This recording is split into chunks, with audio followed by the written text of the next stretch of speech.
Hello everyone, my name is Chris. I'm an English teacher on Learn British English Free on YouTube. I hope you can see that clearly. And this is my first live lesson on YouTube. You may have seen me doing lots of live lessons on the British English page. I'm delighted to welcome Veronica and Julia from the lesson earlier today.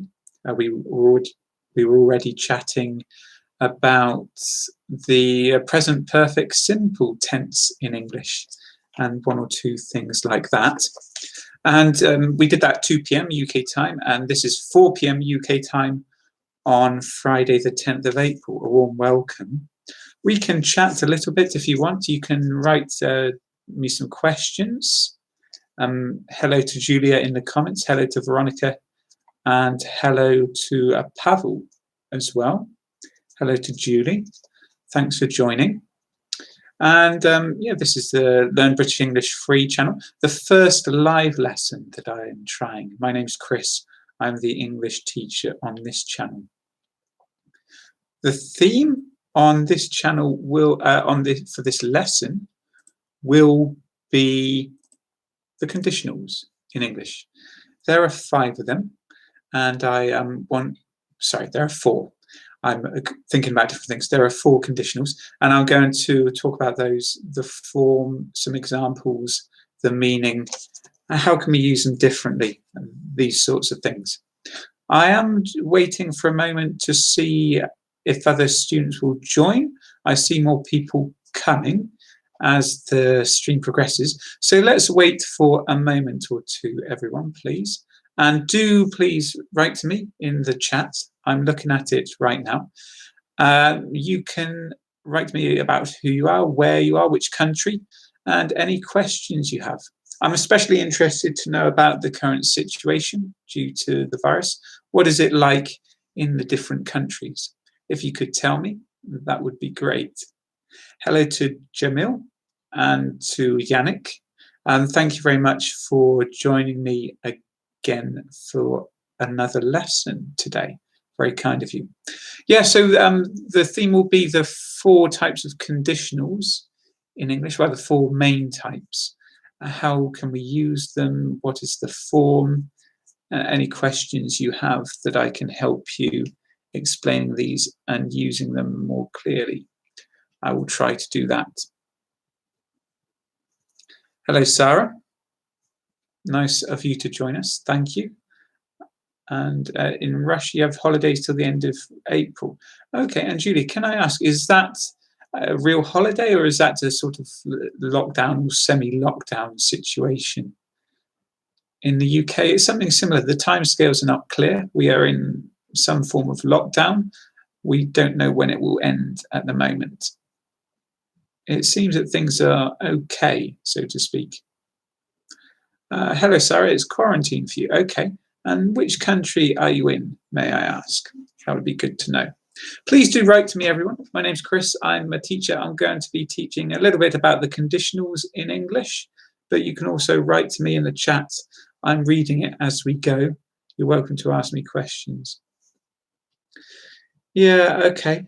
So coming from Julia, it's recommended to stay at home in Russia, but there is no official quarantine.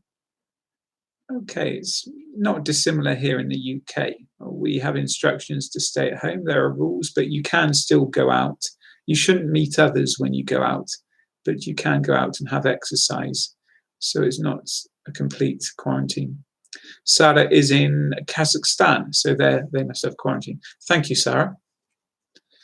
Julia, yeah, same for us in the UK. Most people, maybe they work from home, they're trying to do some kind of arrangement. Many people, unfortunately, can't really work at the moment. They may have even lost their job, at least temporarily, because many companies, schools can't work in this situation. So that's very difficult.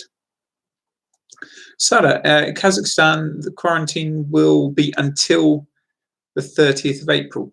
2. We can phrase that sentence a little bit differently, Sarah, like this. In Kazakhstan, the quarantine will run until the 30th of April. Similar timescales, I guess, in Russia. maybe in the UK. We're yet to know exactly when it's going to end here. Thank you for your comments. Everyone is welcome to write to me in the chat as we go on, and I will read those comments as well as talking about the subject, which is the conditionals in English. Let's make a start then, everyone, with the conditionals.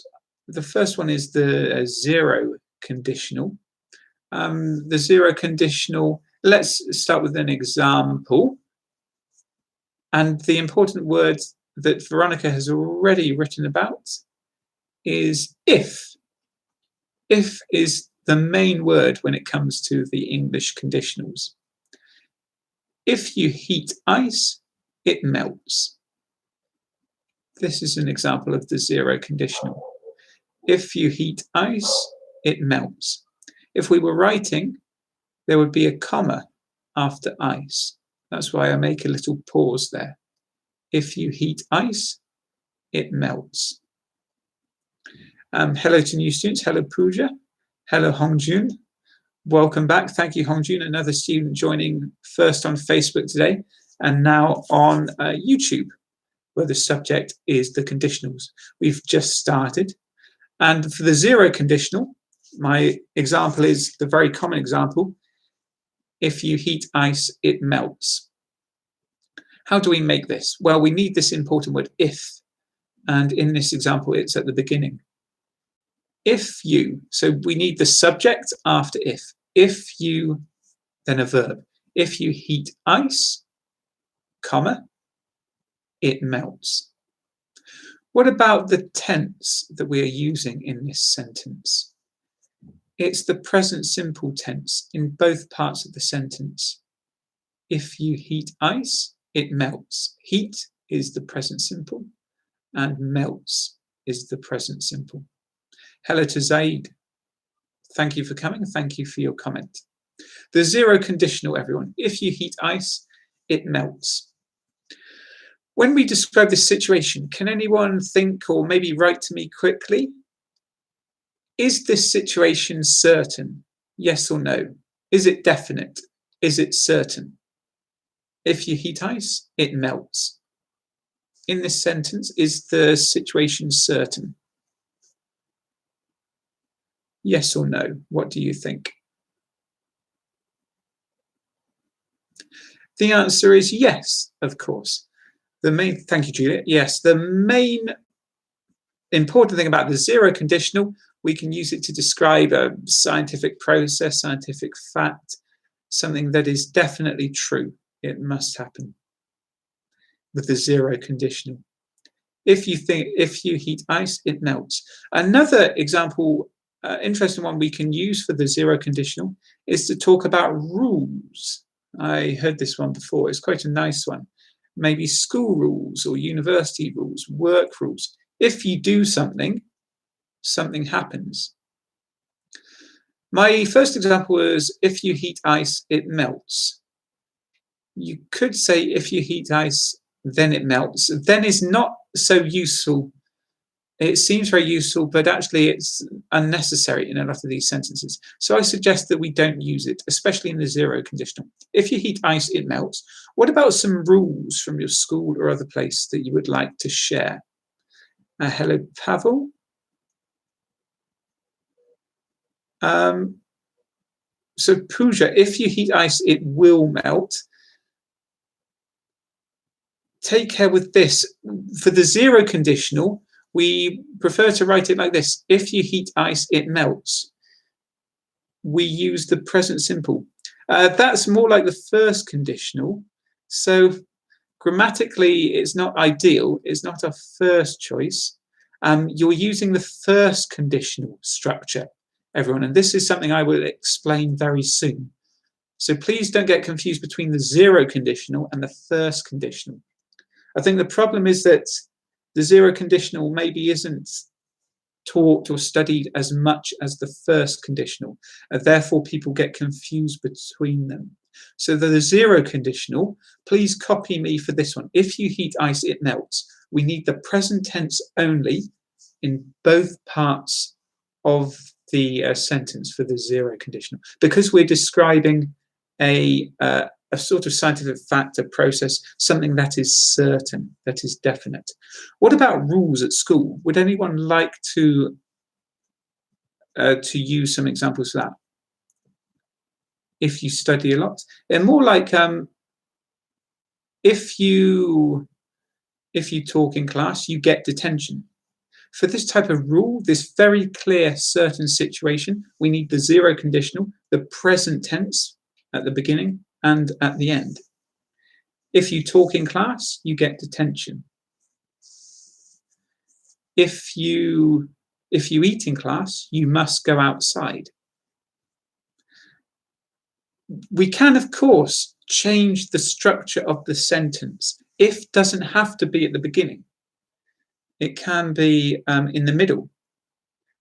Let's change those examples around from school. You must go outside if you eat in class. You get detention if you talk in class.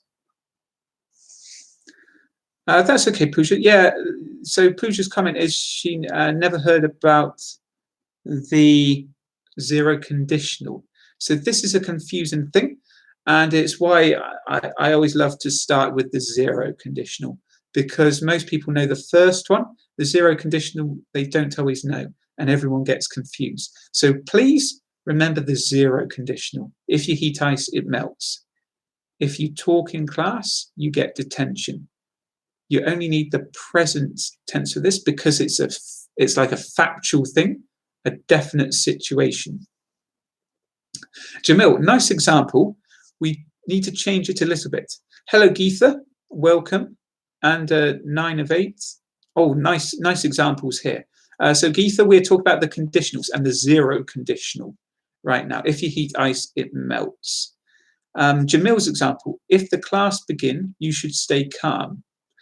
Nearly, Jamil, but you made a small mistake. If the class begins, we need S at the end of begins because we're talking about it almost in the third person. The class is it. If the class begins, you should stay calm. It's fair enough. Zaid, it's just about facts. Not exactly, Zaid. We can use it in other ways. So the conditionals in English are incredibly useful. You can use it for facts, for definite situations, for rules as well, to describe things like that. No worries, Pavel. See you soon. 9 of 8. If you don't study, you will fail your exams. Using will in the future construct is the first conditional. So it's different from the zero conditional. But let's move on to the first conditional then. The zero conditional, using the present tense in both parts. The probability is 100%. The situation is certain. It must happen like that. The first conditional, is a slightly different because the probability depends on the first part. If you let's look at some examples students have written. If you don't study, you will fail your exams. Nice. And Veronica had a similar one. If you study a lot, you will pass the exam. Exactly. Another very common example. If it rains later, I will stay outside. I will stay inside. If it's sunny later, I will go outside. The probability in the first conditional is not 100%. It depends on what happens. So this is why we often say the probability is around 50%. You are describing a situation which is not certain. Let's look at the structure as well, the grammar. Let's use Veronica's example. If you study a lot, you will pass the exam. The first part, if. After if, you need the present tense again. If you study a lot. Then you need a comma. You will pass the exam.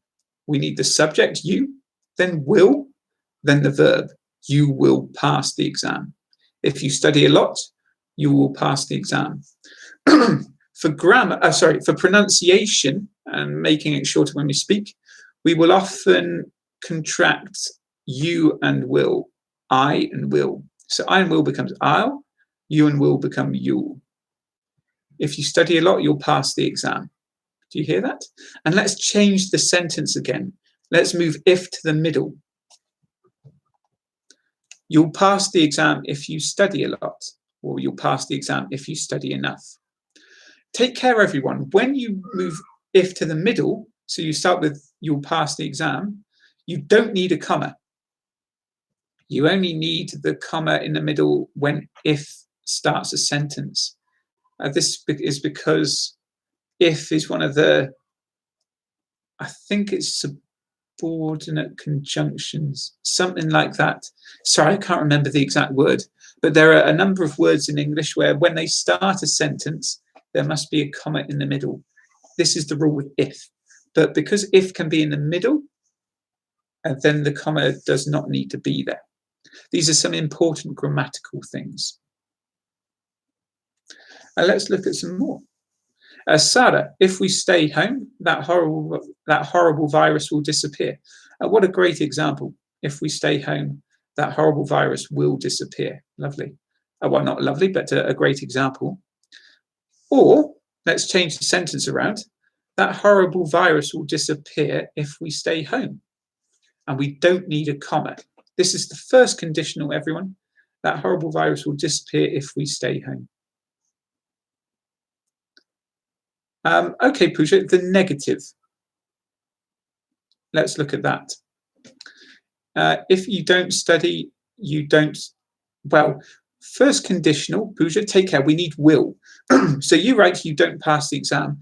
We should use will or will not. So in the negative, not comes after will. If you don't study, you will not pass the exam. Again, to use pronunciation and to contract, will and not makes won't. If you don't study, you won't pass the exam. Okay. Louis, stay home or at home. If you stay home or if you stay at home, we can use both. Stay home is very informal. Grammatically, it's probably not perfect, but for me, it's fine when you're speaking. If we stay home, that horrible virus will disappear. If we don't stay home, that horrible virus will not disappear. 9 of 8. Let's look at this example. You'll catch penalty if you break the traffic law. Not bad, but we can use a different thing. You'll get a fine. 9 of 8. So this means that you break the traffic law, the police catch you and give you, you have to pay them money officially. You'll get a fine if you break the traffic laws. What about the difference between the zero conditional and the first conditional, everyone? This is really important. Do you remember the zero conditional? If you talk in class, you must go out. If you eat in class, you get detention. We use this because it's definite. The first conditional, we're describing a situation which can change. It depends on what happens. So that's why we use the structure with will. And the zero conditional can only describe a factual situation or a definite situation, whereas the first conditional is more flexible. And it depends on the first part with if. What happens there defines what happens in the other part. So this is why we use the first conditional for things when we are not sure what is going to happen. If you study hard, you will pass the exam. We don't know that the person will study hard. This is the thing. We don't know what the result will be, certainly. The rule is roughly 50%. It could happen, but something else could happen. That's why the thing about the weather is not bad. If it rains later, I will stay inside. We don't know what will happen. We're not sure. So therefore, we use the first conditional. The zero conditional doesn't quite work like that. If it rains later, you stay inside. It's like it sounds weird. It sounds like an order from the government, but it's not appropriate in that way. Julie, nice example. I need to make some corrections. If you study hard, the exam will be a piece of cake. If you study hard, the exam will be a piece of cake. Or let's change the sentence in the first conditional. The exam will be a piece of cake if you study hard. So the first conditional, remember, we don't know if the person studies hard. It's not sure, it's not certain. Therefore, we are expressing that if the first thing happens, then the second thing will happen. It will be in the future. It won't happen now because it's not definite. Please, please take care with this. Zaid, if you don't read books, you will be ignorant. You will be ignorant, Zaid. So take care, because we need will. Would is different, and we need that for the next conditional.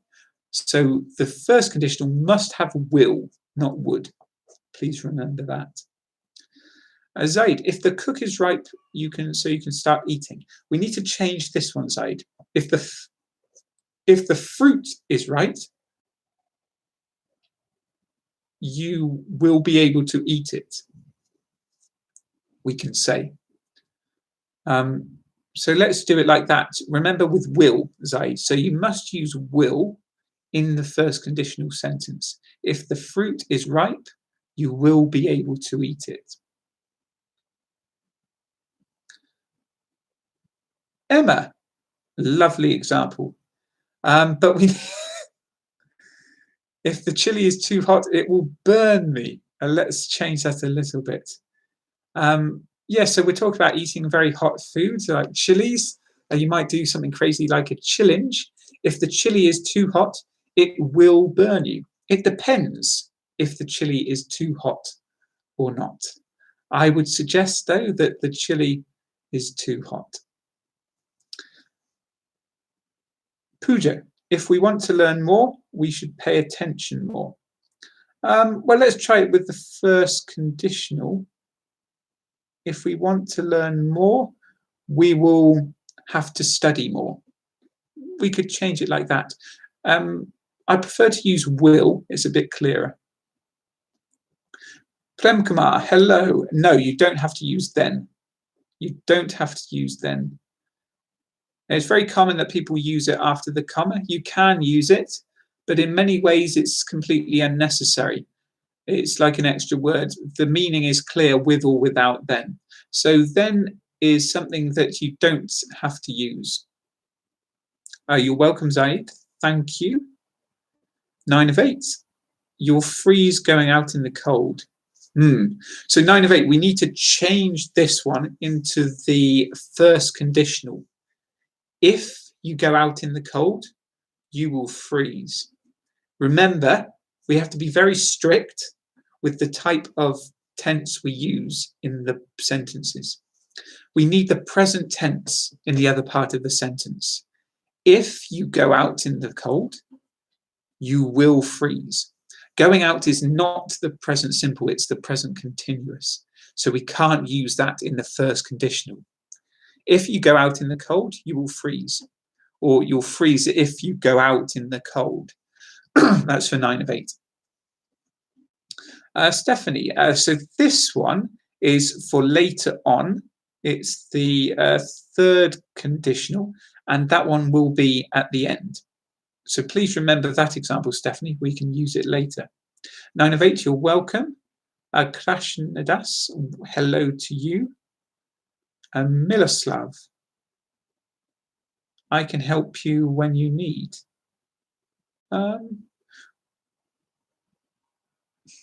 This one I prefer to use in the first conditional, Miloslav. If you need help, I will be here. Something like that. When you need help, I'm here. Again, it's a sort of native speaking, what sounds natural. It doesn't sound completely natural in the 0. I'd much prefer you to use the first conditional. I'll help you if you need my help. The first conditional sounds better because it's dependent. We can use when. So if isn't the only word we can use, when is possible, and others too, even in the first conditional. So please consider that, Miloslav. It might be a bit better that way. Khalil, in the first conditional, you can use going to. Yeah, good point. So in this way, going to and will are interchangeable. Let's change some of the examples to use going to. If it rains later, I'm going to stay inside. If you study hard, you're going to pass the exam. I think actually you have to be careful, Kala, with what the exact sentence is. If it's your own plan, for example, I say, if it rains later, I'm going to stay inside. This works and is possible because it's my clear intention. Whereas if I change it to one of the other things, like if you study hard,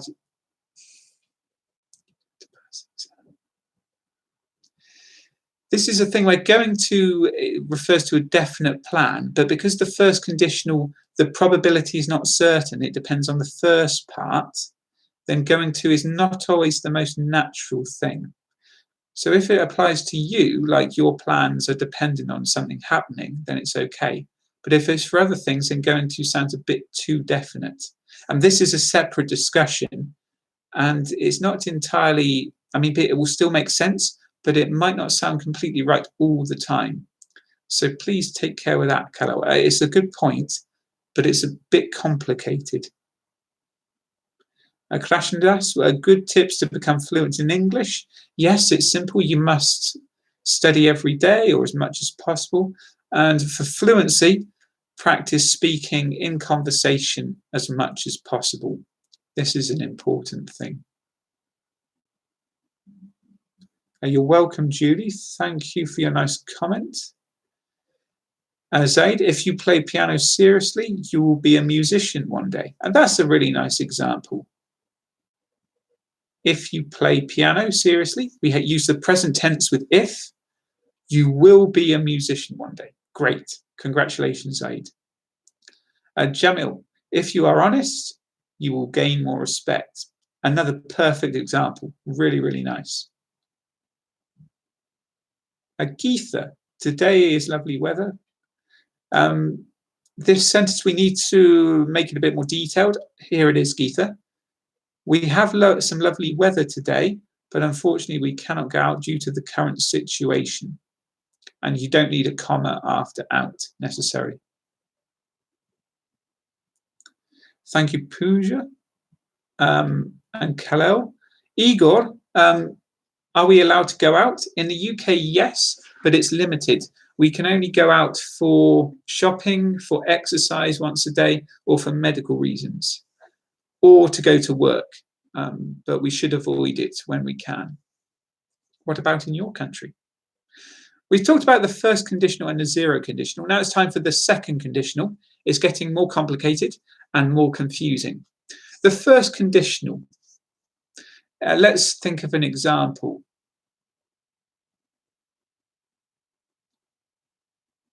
If I were you, I would tell her. Or, if I was you, I would tell her.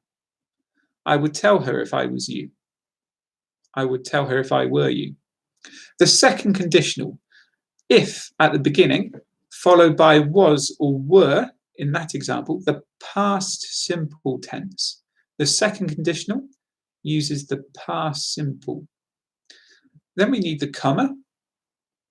If I were you, I would tell her. I, the subject, and this time would. W-O-U-L-D. If I were you, I would tell her. Or, of course, to make it better for pronunciation, or quicker, if I were you, I'd tell her. Would is an important word for the second conditional. What is the difference between the first and second conditional? The first conditional, I explained, the probability is not certain, maybe 50%. Maybe it rains, maybe it doesn't, we don't know. The second conditional, what is the probability, big or small?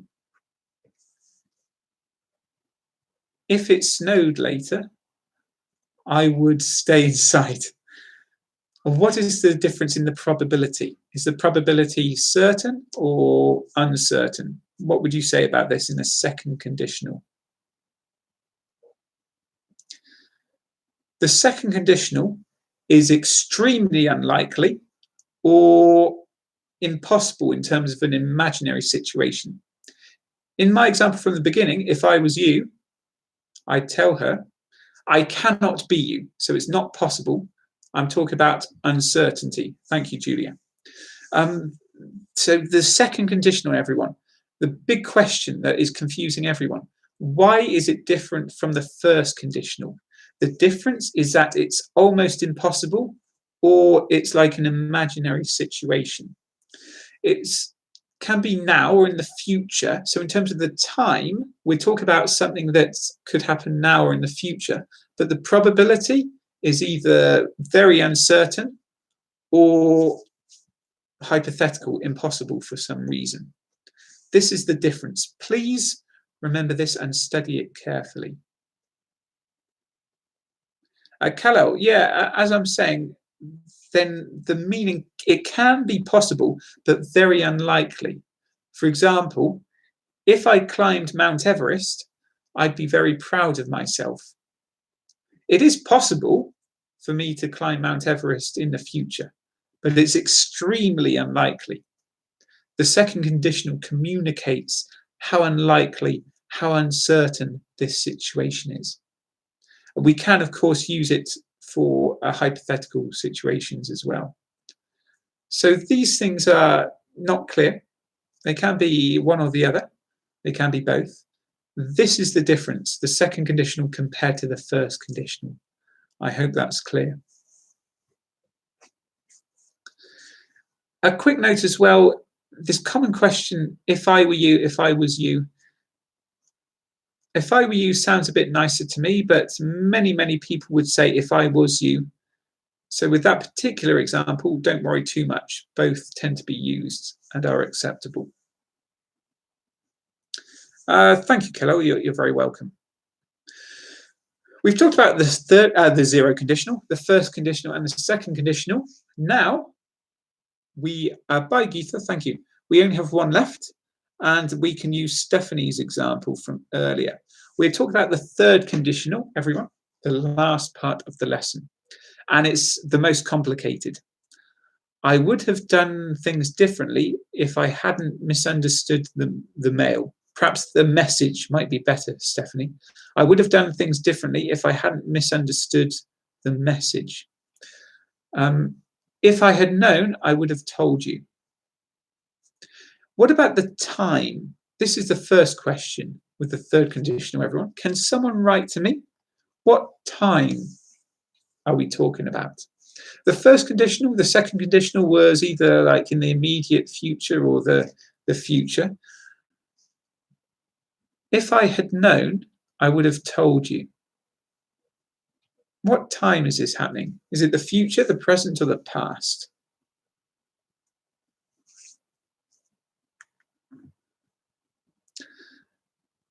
Have a think about that. What time are we talking about? And Stephanie's example, I'll type it again for everyone. I'm just going to change the last word, Stephanie, hope you don't mind.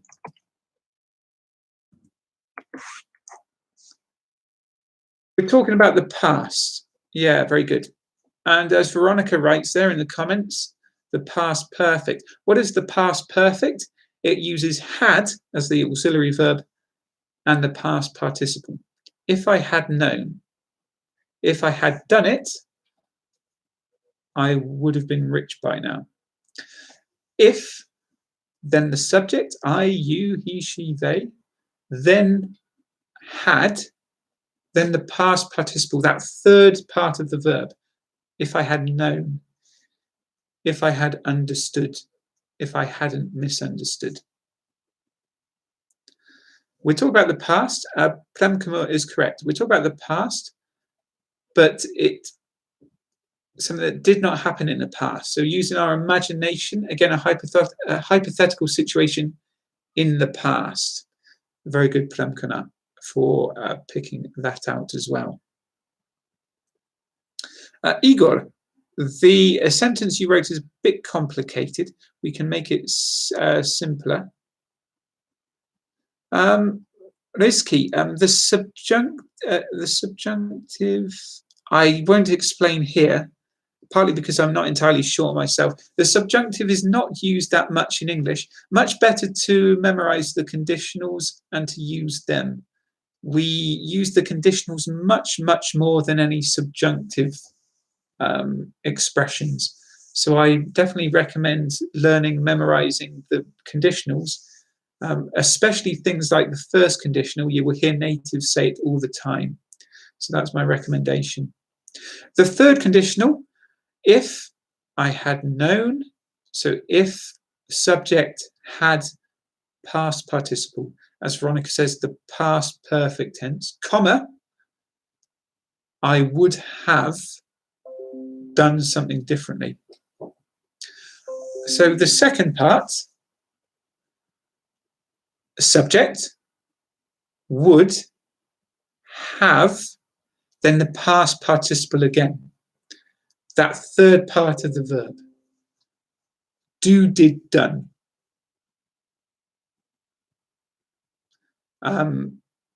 Understand, understood, understood. Know, knew, known. The third one, the past participle. I would have done something differently. Jamil, if I had done it well, it would have more effect on my life. If I had done it well, it would have had more effect on my life. Very good, very close, but you're missing the past participle, Jamil, in the second part. So we have had. It would have had more effect on my life. Jamil, that is your answer. And let's change the sentence around to a swap if and the comma. It would have had more effect on my life if I had done it well. I hope the correct way to write that sentence. Khalil,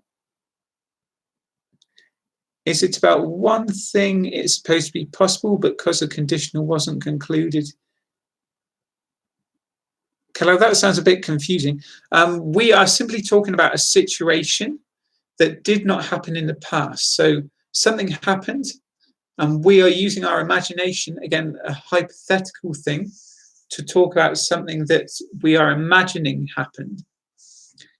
If I had known, I would have told you. So let's focus on this example, Khalil.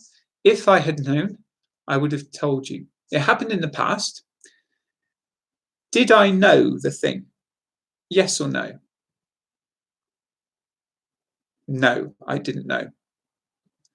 Did I tell you? Yes or no? No.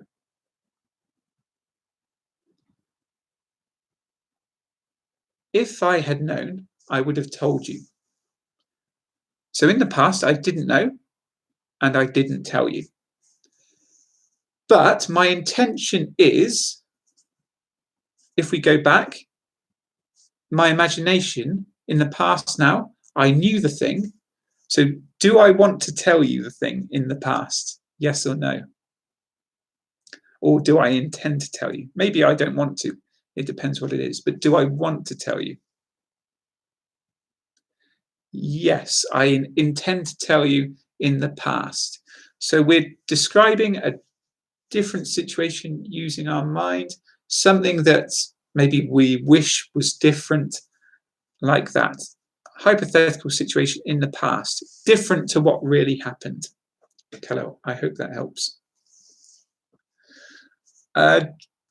Julia, I would have done things differently if I understood the message. Very close, Julia. We just need had. I would have done things differently if I had understood the message. Remember the past perfect. I had, and then the past participle. I would have done things differently if I had understood the message. And to use of contractions with pronunciation, I would have, so would have becomes would have. I would have done things differently if I'd understood the message. So remember that structure from the beginning. If I had, then the past participle. Julia, you're almost correct, but you're just missing that one word. Zaid, if I had bought that house, I would have had a place to live. That's perfect. You can delete in at the end, Zaid. If I had bought that house, I would have had a place to live. Apart from that, that sentence is smashing. It's great. Well done. Julia, that's right. You missed had. That's the only thing. The rest of it looked fine. And Zaid, let's practice one more thing with yours. First of all, the pronunciation using contractions. I had and would have. If I bought that house, I would have had a place to live. Do you hear the difference? It sounds better, quicker when we speak. If I bought that house, I would have had a place to live. And we can change the sentence around as well. If doesn't have to be at the beginning, it can be in the middle. I would have had a place to live if I bought that house. I would have had a place to live if I bought that house. The other thing about changing the sentence is that you don't need the pause or the comma when if is in the middle. Remember, the comma is only needed when if is at the beginning. Okay. And Khalil, yeah, thank you very much for your comments. And with these subjects, we were doing an earlier lesson as well on the Facebook page, the British English page. With these subjects, it's so important to consider the context, what the speaker is trying to say, and how the listener will understand it and interpret it. It's very difficult to explain with clear rules because it depends on so many factors. Very much the case with the conditionals. It's also the case with the present perfect tense uses, which we were talking about earlier on Facebook. Sarah, if I didn't work shifts, I might sign up for an evening class. Yes, well, you can ask the sentence. Something else we must mention to add to Khalil's point is that native speakers often will mix the tenses. They don't stick to them rigidly. So don't worry too much about these. And you can certainly use different words. We talked earlier about the first conditional, as Khalil raised, will or going to. You can often change them. There are other words you don't have to use if necessarily. You can change that word dependent on how certain it is. For example, you can change it to when. It changes the meaning a little bit, but the rest of the sentence is the same. So Sarah's example, if I didn't work shifts, I might sign up for an evening course. Sarah, this is not a question exactly. I think you want to make a question. So let's make a question. If I didn't work shifts, could I sign up for an English course? Or if I didn't work shifts, could I sign up for an evening course? Or could I sign up for an evening course if I didn't work shifts? That's how you can make a question from that. It's more like the, so it's a mixture of it's not a specific tense. So please consider that as well. You don't have to keep using the conditionals for every situation. There are different structures you can use as well. Igor, your example, I understand it. Yes, you're doing very well to follow the lesson. Well done. Let's change your sentence though. If I had a better level of English, I would ask you questions. This is the second conditional that you want to use. So if I had, and with if in the second conditional, Igor, you need the past simple tense for the verb. So have had, the past simple. If I had a better level of English, I would ask you questions. It's the second conditional.